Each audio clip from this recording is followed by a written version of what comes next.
Começa agora o Saber Direito Debate. Hoje eu vou conversar com o professor e juiz Adeildo Nunes. Ele que ao longo da semana ministrou o curso Execução Penal, tendo como aula número 1 a introdução, evolução, história da pena e a sua finalidade. O processo de execução penal. Nós temos aqui a aula número 3, questões práticas de execução penal. A quarta aula, a educação nos presídios, tema muito interessante. Também temos aqui a quinta aula, o futuro das penas. Professor Adeildo, e aí, como eu disse, professor, também juiz, desembargador criminal substituto lá no TJPE, né, lá em Pernambuco, né? Eu gostaria já de começar com um tema que está aqui, que faz parte de sua aula, que eu acho que é relevante esse tema, que cabe uma discussão, porque nós temos a finalidade da pena. E para muitos é simplesmente uma punição, e aí deve ser tratado como um criminoso, e vamos punir porque ele cometeu algo errado, vamos cumprir, vamos punir. Mas nós temos uma outra finalidade, né, que é esse cumprimento da pena, ou seja, essa devolução em forma de um castigo, mas que ela não pode ser simplesmente um castigo, precisa de um tratamento melhor, não é, professor? Na verdade, primeiro eu quero dizer que eu me sinto muito gratificado de estar aqui com você e também de ter tido a oportunidade de em pouco tempo, mas de levar um pouco do que é a execução penal hoje, na visão de hoje, na visão atual, um novo ramo das ciências criminais, uma coisa muito nova. O Brasil só preocupou-se em estudar a execução penal nos últimos 15 anos. É uma coisa muito nova ainda para a gente. E aí eu fico muito satisfeito em poder ter, de uma forma ou de outra, contribuído para levar aos telespectadores da TV Justiça alguns conceitos, né, sobre a execução penal.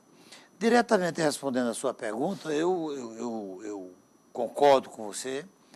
Acho que, em primeiro lugar, eu acho que está na hora da gente esquecer o sinônimo de pena como castigo. Acho que essa fase já passou e já faz muito tempo. Não se aceita mais o Estado castigar, seja do ponto de vista moral ou físico, alguém que cometeu um crime. Porque o crime é intrínseco ao homem. Onde estiver o homem, aí estará o crime. Certamente é possível reduzir os índices de criminalidade. Acho que isso é a grande preocupação que existe, por exemplo, na Europa. A Europa não está tão preocupada em acabar com o crime porque ninguém acaba com o crime. Agora, é possível reduzir os índices de criminalidade. E, nesse aspecto, o castigo não é mais visto como uma das finalidades da pena. A pena hoje tem uma função relevantíssima, continua sendo relevante, porque ninguém aceita uma violação à paz social. E é por isso que a pena tem essa função também. E retirar da sociedade aquele agressor que talvez continue ainda, caso não haja essa pena. Exatamente. É por isso que o Brasil, o Código Penal de 1940, que agora está sendo objeto de uma reforma profunda, expressamente ele estabelece de que a pena deve ser estabelecida de acordo com a culpabilidade, em outras palavras, com o tipo de crime cometido. Não é possível simplesmente, por exemplo, hoje não se admite mais, por qualquer crime que seja praticado, remeter logo aquela pessoa para os presídios do Brasil, que tem demonstrado ao longo da história, e não é só aqui no Brasil, fora dele também, de que é uma escola do crime, tem pervertido uma pessoa que às vezes leva algumas qualidades para dentro da prisão e termina, depois do cumprimento da pena, com uma situação social pior, ou seja, com uma tendência ao cometimento de novos crimes. Eu creio, portanto, que o castigo, de qualquer forma, deve ser desprezado como sinônimo de penalização. O modelo ideal, e é esse que está sendo considerado principalmente na Europa, é o modelo de uma pena, primeiro, que intimide. é necessário que a pena intimide. É preciso que as pessoas entendam, de um modo geral, que, primeiro, que o cometimento de um crime não compensa, que o crime não compensa. E, segundo, a certeza absoluta de que, se cometer o crime, também será punido. Ou seja, que a punição é do cometimento do crime. César Beccaria dizia muito, e eu ainda concordo com o que ele dizia no passado, e que é um pensamento absolutamente atualizado, de que o que reduz a criminalidade é a certeza da punição. Não é a pena cruel, não é uma pena de 50 anos, não é a prisão perpétua. E o que eu concordo, porque, na verdade, está confirmado de que se você consegue punir a todos, indistintamente, na medida da sua culpabilidade, é possível reduzir a criminalidade. A Itália reduziu e reduz com esse pensamento, com essa ideia de que todos devem ser punidos. Agora, também não é possível também entender que todos devem ir, por exemplo, para a cadeia, num sistema penitenciário, principalmente o brasileiro, com as dificuldades que nós temos de administrar 550 mil presos para 300 mil vagas. Então, essas dificuldades são muitas. Agora, concordo com você que é preciso sempre estar repensando essa finalidade da pena. Eu creio numa pena que intimide, creio numa pena que previna o crime, não que acabe com o crime, mas que evite o mais que puder o cometimento do crime. E creio, e isso é próprio do direito penal, que haja uma repressão. O Estado precisa sempre reprimir a ação delituosa, não obrigatoriamente com uma pena grave ou com uma pena alta. Não. É possível, muitas vezes, uma aplicação de uma pena restritiva de direito ela é muito mais pedagógica do que você mandar para um presídio desse com 7 mil presos, só cabe 200 mil, 200 quando o senhor fala nessa redução da pena, e aí é um tema, de fato, que o senhor cita, talvez a questão seja a certeza da aplicação, mas não necessariamente o tempo. Nós vamos aqui para um rápido intervalo, mas até já lhe deixo uma pergunta em cima disso mesmo, que eu não acho que muitas vezes o suposto bandido, ele vá pensar, por exemplo, olha, eu não vou cometer esse crime porque ele vai me dar 30 anos de cadeia. Mas pergunta que eu faço para o senhor, será que isso acontece mesmo se a gente aumentar ou diminuir, colocar a pena de morte ou não? Olha, eu não vou cometer esse crime porque eu posso aí, a minha pena pode ser justamente a de morte. Nós vamos fazer um rápido intervalo, em seguida o senhor me responde. Até já.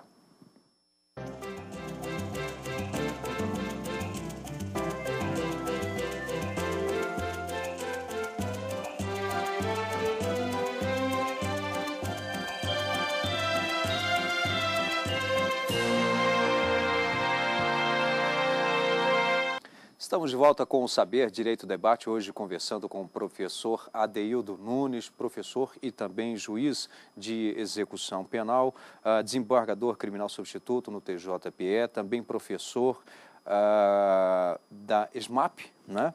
E da Faculdade Maurício de Nassau, mestre em Direito Penitenciário pela Universidade Lusíada de Lisboa e membro do Conselho Nacional de Política Criminal e Penitenciária do Ministério da Justiça. E aí eu acredito que a pergunta que eu fiz no finalzinho do bloco anterior está muito pertinente a todas essas funções, toda essa experiência que o professor tem nesse ramo. Professor, ninguém comete um crime, ou melhor, deixa de cometer aquele crime porque a pena vai ser de 30 anos ou vai ser de 2 anos. Não vou roubar um celular que minha pena vai ser talvez o pagamento aí de uma cesta básica, que é melhor que eu...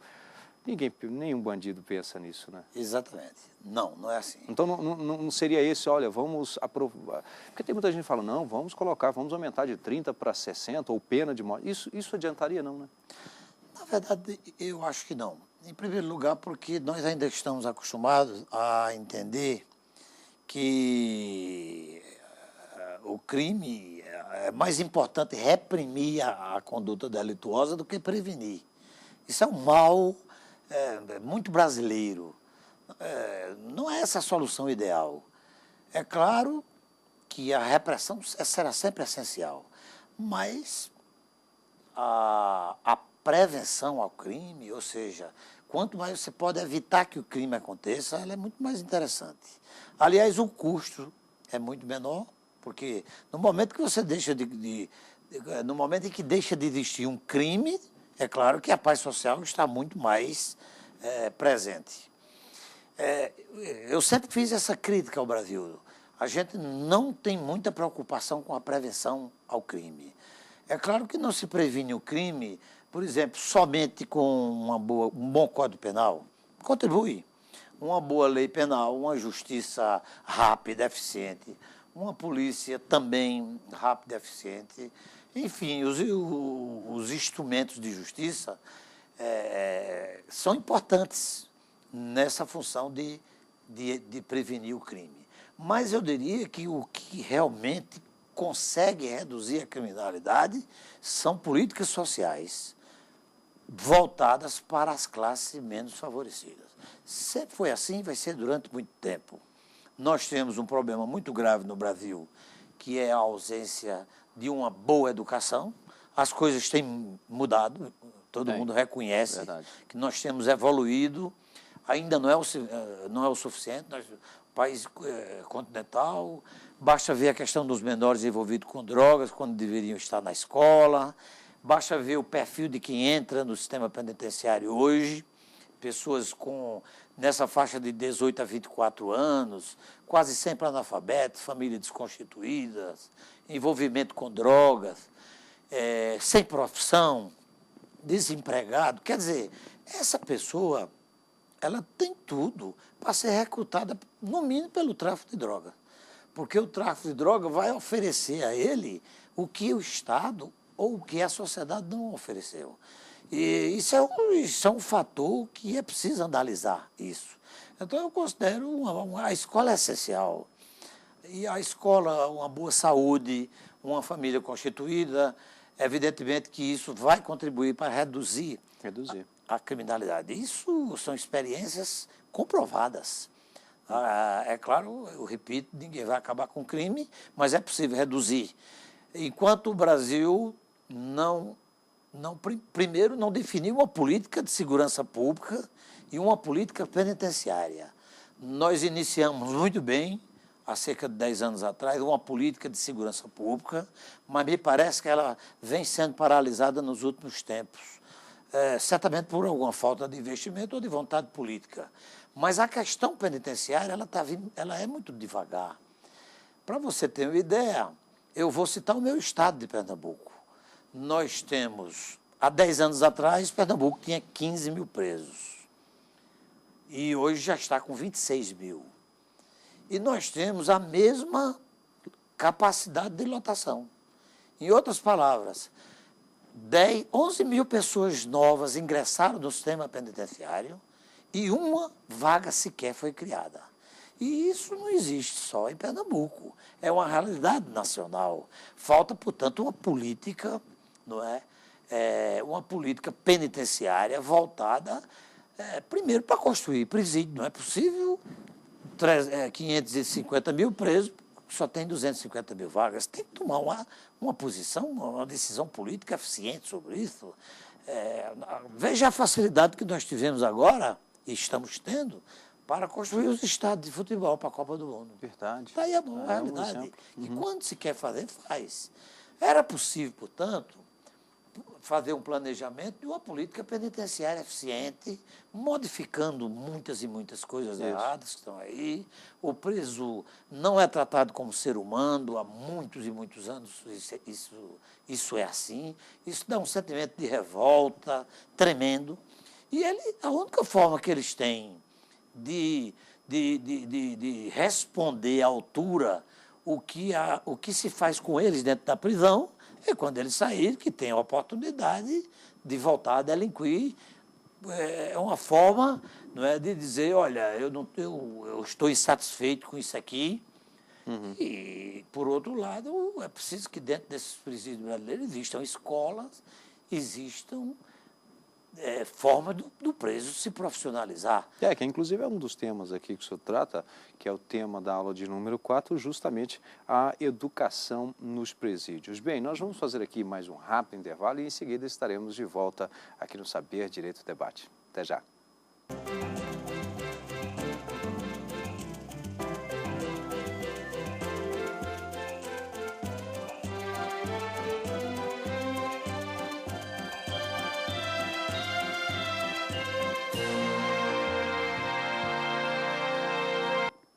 Estamos de volta com o Saber Direito Debate, hoje conversando com o professor Adeildo Nunes, professor e juiz de execução penal. Aliás, a propósito, aí neste caso, o juiz, não necessariamente o professor, mas eu gostaria de uma resposta agora do juiz de execução penal. Claro, pode ter a contribuição também do professor pela experiência, mas a gente sempre ouve que é o pobre que vai para a cadeia. O senhor tem visto essa mudança de mentalidade, tem mudado? Como é que o senhor vê essa afirmativa? Na verdade, tem mudado um pouco. E eu diria que não é uma coisa tão antiga, não. É uma coisa dos últimos 3 ou 4 anos. Não é uma coisa tão antiga, mas tem modificado um pouco. A questão da lei seca, por exemplo. A questão da lei seca é um instrumento que tem dado certo e que essas blitz, por exemplo, têm tratado as pessoas de forma com igualdade, na verdade. Mas a gente sente no perfil carcerário ainda uma forte influência do pobre, do analfabeto, do descamisado, do sem profissão. Isso ainda existe. Eu diria que é muito mais por falta de assistência jurídica. Nós temos uma deficiência muito grave na questão carcerária, que é a ausência de assistência jurídica suficiente. Temos uma grande quantidade de presos, defensorias públicas que foram, por exemplo, criadas como órgão de execução penal há cerca de apenas 2 anos, ainda estão em formação. Ainda temos estados que sequer têm defensoria pública, depois de passado tanto tempo, depois da Constituição de 88. Então, é verdade. Eu diria que o problema maior em relação a esse perfil de uma classe mais pobre dentro do ambiente prisional é muito levado pela ausência de assistência jurídica. Eu não quero dizer que nós iríamos resolver essa questão da noite para o dia com uma defensoria mais eficiente. Mas, de qualquer maneira, iria reduzir a quantidade de pessoas pobres dentro dos presídios, que muitas vezes estão detidas porque não podem pagar uma fiança, porque não tem um advogado para requerer uma liberdade provisória. Portanto, a ausência de uma assistência jurídica, que é um direito constitucionalmente assegurado a todos, e inclusive ao preso, ela precisa ser mais eficiente. É preciso que haja uma melhoria dessas defensorias públicas, principalmente a nível estadual, porque o problema do sistema penitenciário é muito grave a nível estadual. Nós não temos muitos problemas com os 4 presídios federais, eles estão dando certo. O problema não é o presídio federal, o problema é o presídio estadual, porque a lei é federal, a lei exige que os estados cumpram determinadas situações, mas não oferece os recursos necessários para que os estados possam cumprir. Eu acho que foi uma grande falha da Lei de Execução Penal de 84. Foi simplesmente estabelecer que o Estado era obrigado a fazer determinada coisa, por exemplo, construir presídio, mas não diz como esse dinheiro chega lá, deve chegar lá, como deve ser a construção desse presídio. Portanto, eu acho que estava na hora, e eu sempre defendi isso, de federalizar o sistema prisional no Brasil. Estava na hora de dividir essa responsabilidade, até incorporando os municípios. Os municípios, nem sequer da cadeia pública, um município pequeno do interior, lá do Nordeste. Na verdade, há até uma questão cultural, né? Quando fala, olha, vamos construir um presídio em determinada cidade, ninguém quer. É outro problema. A população ninguém quer. É outro problema que a gente sente. Aliás, não é só nesse aspecto. E aí o prefeito, para não contrariar ninguém, vai brigar para não construir mesmo. É verdade. E não é só nesse aspecto. Durante o curso que nós oferecemos aqui, ficou bem claro, por exemplo, que a sociedade pode participar com o patronato particular, por exemplo, que é um órgão de execução penal, que é responsável em prestar assistência a quem está cumprindo livramento condicional. é um grande problema. A reincidência de quem está em livramento condicional é muito maior, porque simplesmente se coloca essas pessoas no livramento condicional e não há nenhum tipo de assistência do Estado para tirar um documento, para conseguir um emprego, para reaproximar o preso da família, para convencê-lo de que ele não deve regressar ao mundo da criminalidade. É uma forma que a sociedade tem na lei, mas que a gente não vê ela implementada. Em outras palavras, você tem toda a razão, sempre que a sociedade é chamada para esse tipo de problema carcerário, ela foge do problema, ela continua achando que o Estado é quem tem a responsabilidade com o sistema carcerário no Brasil. Não é essa a realidade da lei de execução penal. A sociedade tem sim responsabilidade e eu acho que ela não pode simplesmente fazer como está fazendo, esquecendo do problema e deixando para o outro resolver. Na verdade, a sociedade só se preocupa quando atinge a própria família. Aí é quando você vê a preocupação da sociedade com a prisão, com o sistema prisional, com a forma como esses presos são tratados. É por isso que quando uma pessoa da família é atingida, é que desperta na sociedade essa necessidade de poder colaborar, e eu tenho visto isso todo dia na minha atividade cotidiana. Uhum. Professor, nós vamos aqui às indicações de leitura por parte do professor e juiz Adeildo Nunes.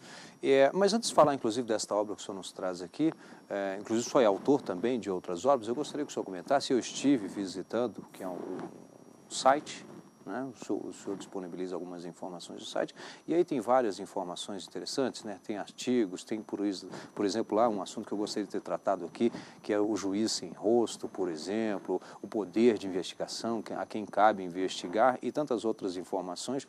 E aí você pode, inclusive, acessar lá adeildonunes.com.br, não é isso? Exatamente, está disponível 24 horas. Já fiz um merchan aqui, então, para o professor. Bom, vamos então aqui, da execução penal, que é esta obra. Por que o senhor indica esta leitura, e não apenas por ser sua, esta obra?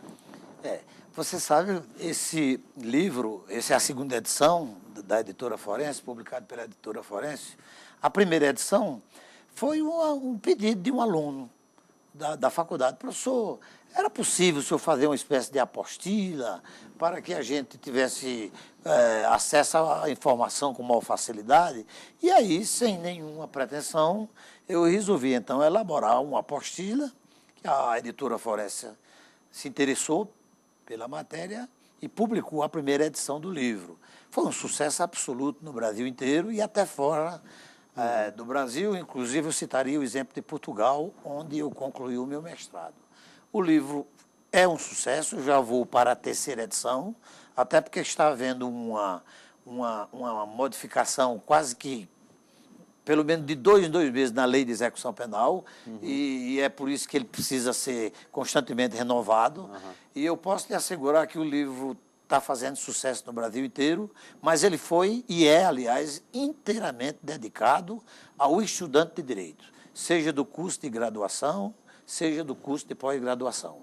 Aí está o programa da cadeira Direito de Execução Penal, que é lecionado nas grandes faculdades de Direito do Brasil, tanto no curso da graduação em Direito, como no curso de pós-graduação em Direito.